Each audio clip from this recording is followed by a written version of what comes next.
Congress passes the most sweeping civil rights bill ever to be written into the law, and thus reaffirms the conception of equality for all men that began with Lincoln and the Civil War 100 years ago.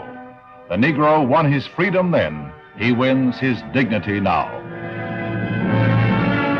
5 hours after the House passes the measure, the Civil Rights Act of 1964 is signed at the White House by President Johnson.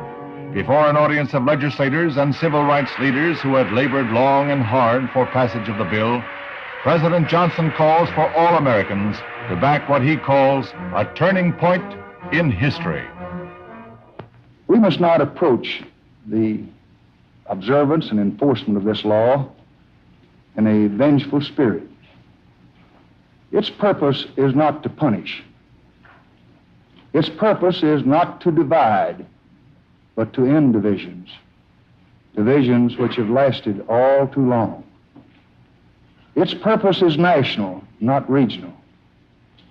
This Civil Rights Act is a challenge to all of us to go to work in our communities and our states, in our homes and in our hearts, to eliminate the last vestiges of injustice in our beloved country. So, tonight I urge every public official, every religious leader, every business and professional man, every working man, every housewife, I urge every American to join in this effort to bring justice and hope to all our people and to bring peace to our land. There's warm applause from members of both parties as the president sets to work.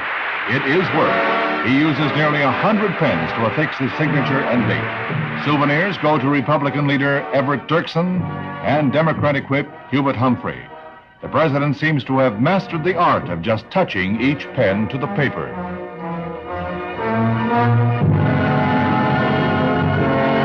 Integration leader Martin Luther King receives his pen, a gift he said he would cherish. The Department of Justice will enforce the law if necessary, and G-Man Chief J. Edgar Hoover is present. Another group of pens is reserved for the Kennedys, and the Attorney General is entrusted with a half dozen.